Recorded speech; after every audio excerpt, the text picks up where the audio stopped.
Ya, ya Allah ya Tuhanku. La ilaha. Astaghfirullahaladzim. Allahu Akbar. Allahu Akbar. Allahu Akbar. Ijam, tolonglah bolu Ijam. Ijam, tolong bolu Ijam keluarlah Ijam. Allahu Akbar. Ijam. Ijam. Mula takut dah Ijam. Jang hidung. Jang, sakit. Jang. Pomi. Jang. Mula tak tahu mana dari mana. Jang. Jang marilah jang pok mingang pok. Jang mono. Jang. Ngucap astagfirullahalazim. Subhanallah. Subhanallah. Jang mono duduk mana? Subhanallah. Aku duduk mana ni? Mu ni bukan lakon nang bodoh mu suka. Mu ni bodoh cili mengok suka cili mengok. Mu bakal bodoh kalau mu suka saat ni Ni saat ni bukan suka bodoh Sabar. Ngucap. Jang keluar jang kami mono jang. Mu dah tahu duduk mana ni. Mu dah lari dah ni Tak apa jang. Pok mi kat mono berhenti kat rumah buruk tu tadi jang. Lepas tu pok mi jang. Jang cepatlah jang. Mu dah tahu dah ni. Dekat BAP tu kan ada satu rumah buruk situ kan. Lepas tu kan ada simpang. Lepas tu ada rumah kokok. Jang mono tunggu dekat yang boleh jalan lah tempat yang boleh ambil mono. Mono dah tahu dah mana ni jang. Ni ke mana? Mono duduk dekat logo Kepuk Umi. Dekat masjid boleh masjid. Mono duduk kat masjid Kuala Abang Ini masjid mana ni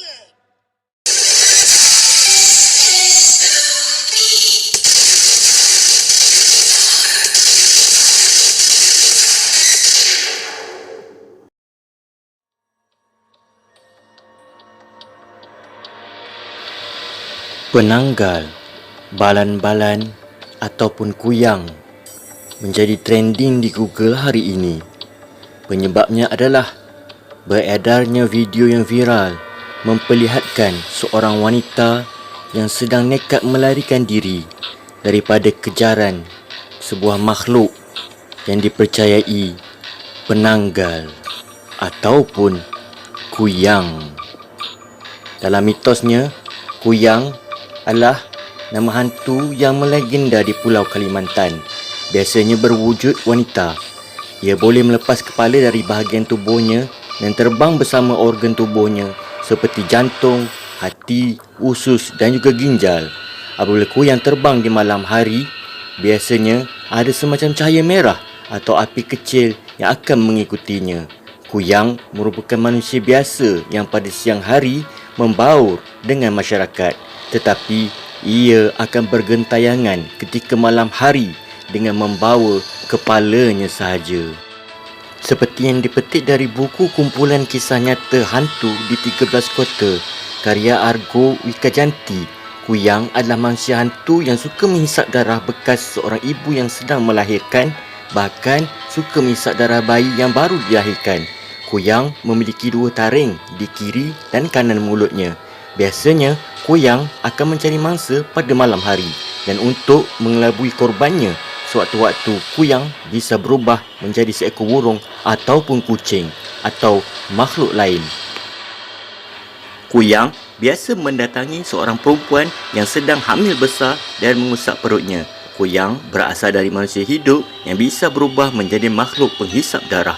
Dalam buku itu juga disebutkan orang Banjar mencirikan kuyang sebagai seorang perempuan yang berambut panjang yang ketika dia berjalan di siang hari selalu menutupi bekas guratan di lehernya atau menutupi bahagian kepala dengan kain supaya tidak kepanasan terkena sengatan matahari.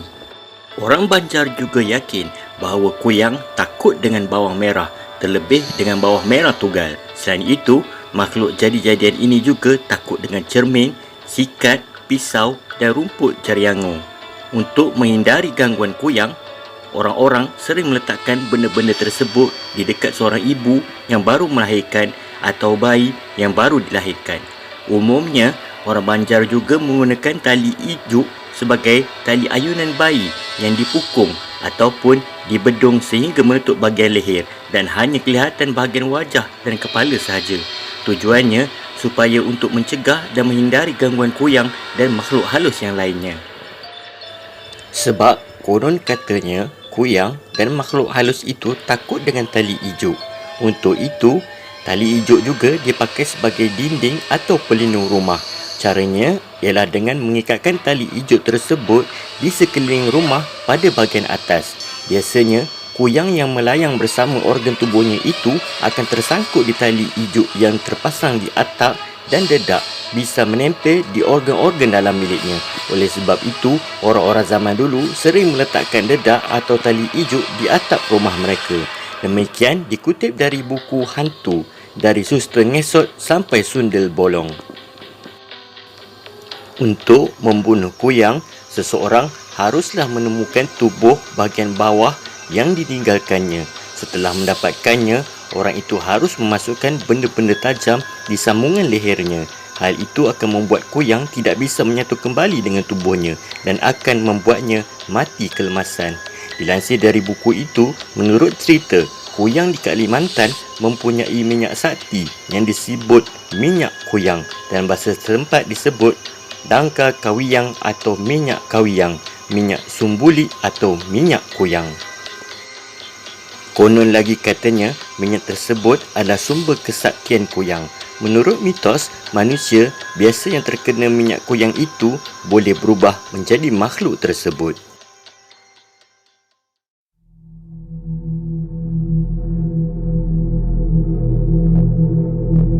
Cerita ini berasal dari kisah benar di Bontang, Kalimantan Timur yang dialami oleh, sebut saja namanya sebagai Pak Chandra.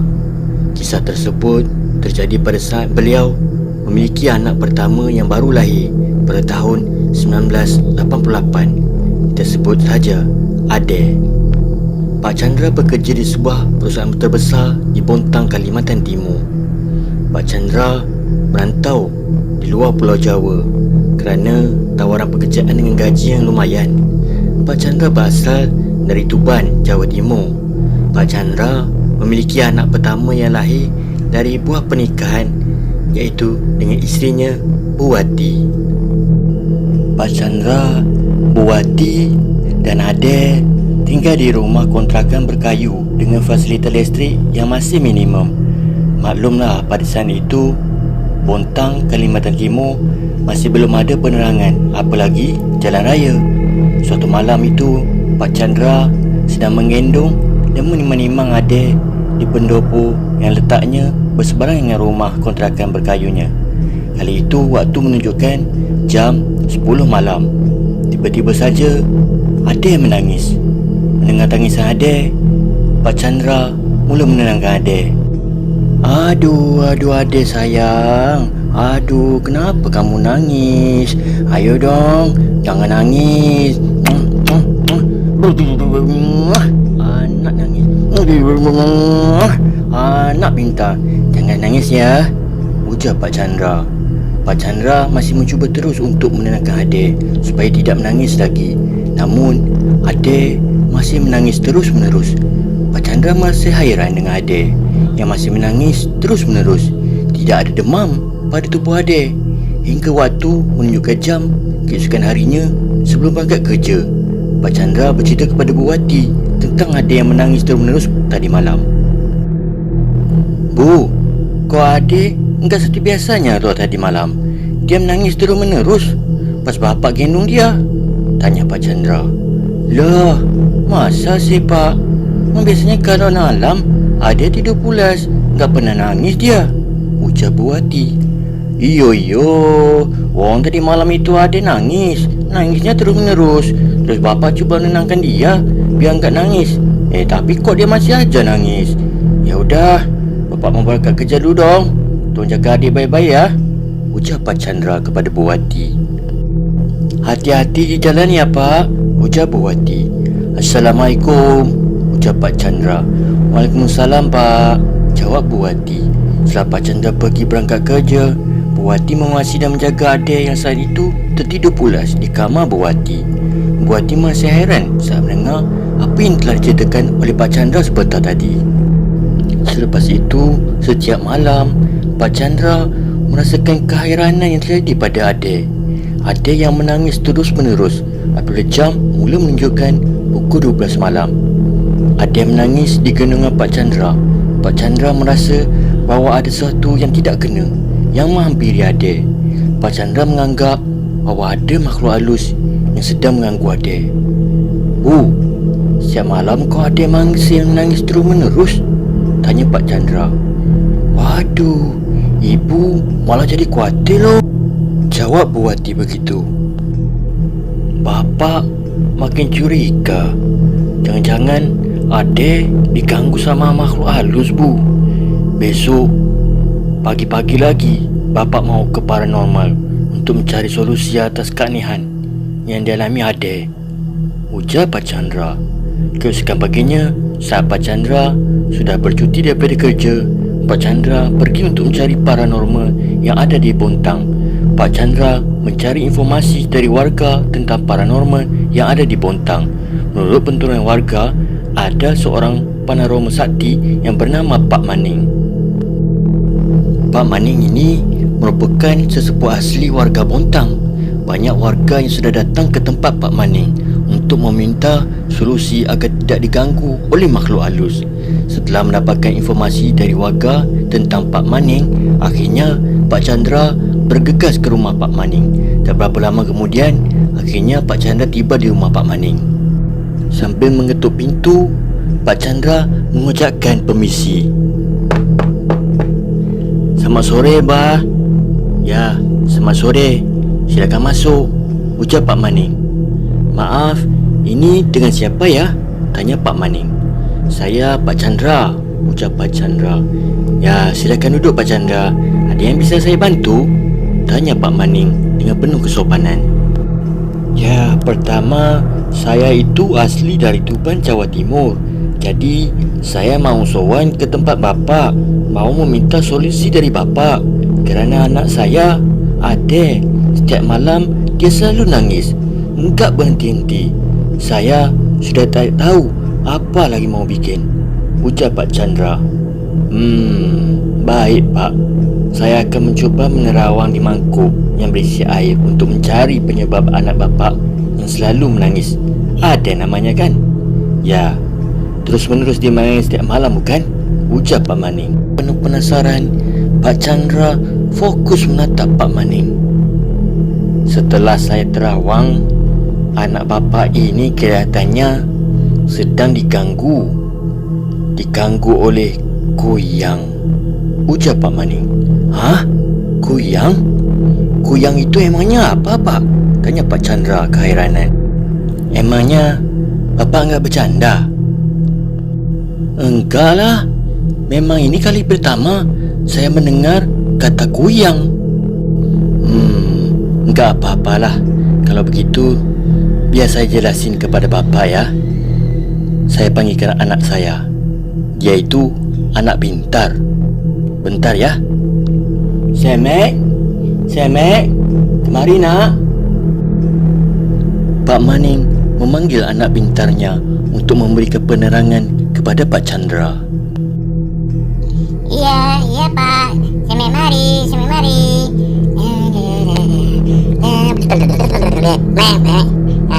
Ya Pak. Apa panggil Semek ya? Semek main sama kelinci dua tadi. Iya, Bapak panggil Semek tadi. Ini ada tamu. Namanya... Oke. Semek tahu. Namanya Pak Chandra bukan?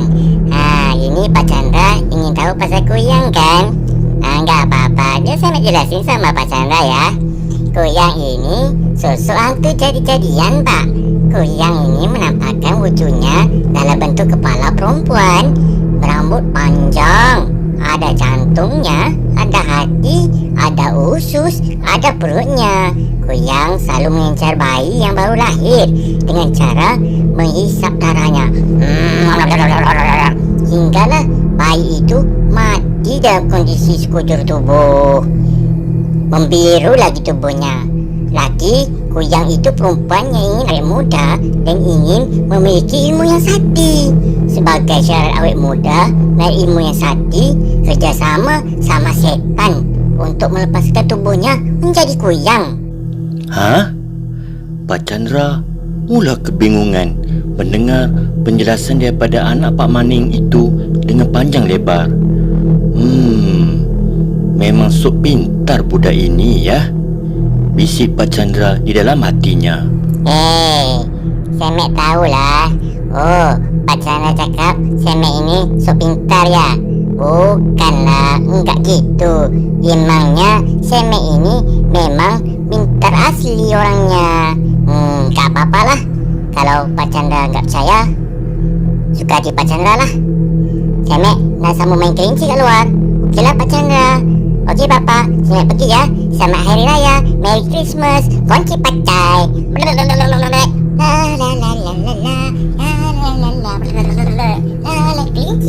Kelinci, Mas Bani. Enggak apa-apalah. Kalau memang benarnya begitu, lalu tanda-tanda kemunculan kuyang itu seperti apa, Pak? Tanya Pak Chandra kepada Pak Maning. Begini, Pak. Tanda-tanda kuyang muncul itu ada sosok yang berwarna merah yang terbang di atas rumah, dan bayimu akan mula menangis tiada hentinya. Sosok berwarna merah itulah yang berwujud kuyang. Saya akan berikan penangkal kuyang kepada bapa. Ada sebungkus sekam dan bawang putih. Nanti bapa ambil segenggam sekam, kemudian dilempar langsung terjadi pada usus kuyang itu hingga merasakan perihnya dan akhirnya lenyap seketika. Untuk bawang putih, bapa taruh di bawah bantal. Jangan lupa bapa taruh juga gunting sekalinya di bawah bantal itu. Itu saja solusi yang saya boleh bantu sama bapa, ujar Pak Maning kepada Pak Chandra dengan panjang lebar. Baik Pak, baik. Terima kasih ya atas pertolongan bapa. Semoga saja bermanfaat bagi saya. Saya mau pamit pulang dulu ya Pak, ujar Pak Chandra. Ya, sama-sama Pak Chandra. Semoga Tuhan melindungi kamu sekeluarga ya, jawab Pak Maning. Selesai sowan dari rumah Pak Maning, Pak Chandra pun bergegas pulang ke rumah kontrakan dengan membawa segenggam sekam dan bawang putih yang diambil daripada Pak Maning tersebut. Ini bapa bawa pulang apa? Ujar Bu Wati kepada suaminya. Bapa bawa segenggam sekam dan bawang putih dari Pak Maning, Bu, untuk penanggal kuyang ini. Jadi sekiranya ada menangis terus-menerus nanti malam gara-gara diganggu kuyang, ibu jangan lupa ya untuk taruh gunting dan bawang di bawah bantalnya nanti, beritahu Pak Chandra kepada Bu Wati. Ya, baiklah Pak, baik Pak, jawab Bu Wati kepada Pak Chandra. Lalu malam harinya Bu Wati sembari menjaga rumah. Beliau menaruh gunting dan bawang putih di bawah bantal sebagai penanggal gangguan makhluk halus kuyang tersebut. Tak lupa juga Pak Chandra mula menyiapkan sebungkus sekam. Tepat jam 12 malam, saat Ade menangis di gendongan Pak Chandra seperti biasa, Pak Chandra mula melihat sosok yang berwarna merah terang menyala terbang di atas rumah. Pak Chandra sudah menaruh curiga ini sudah pastinya sosok kuyang itu. Tidak lama kemudian, sosok merah menjelma menjadi kuyang mula mendekati Pak Chandra. Spontan, Pak Chandra melemparkan segenggam sekam tepat pada usus kuyang itu. Kuyang itu lenyap seketika. Seketika itu juga Ade sudah tidak menangis lagi dan mula tertidur lelap. Pak Chandra akhirnya bersyukur bahawa Ade tidak menangis lagi terus-menerus. Keesokan harinya, Pak Chandra menyampaikan kabar gembira itu kepada Bu Wati. Bu, akhirnya setelah semalaman bapa mengusir kuyang, akhirnya Ade sudah enggak nangis lagi, Bu, ujar Pak Chandra. Syukurlah Pak kalau begitu. Berkat bantuan Pak Maning dan anaknya Semek, akhirnya Ade sudah tidak diganggu lagi oleh kuyang, ujar Bu Wati. Malam-malam berikutnya, Ade sudah tidak menangis lagi terus-menerus seperti biasa, dan Ade tertidur pulas di gendongan Pak Chandra. Pak Chandra bersyukur sekali lagi bahawa Ade dan mereka sekeluarga sudah bebas dan selamat daripada gangguan kuyang. Selesai.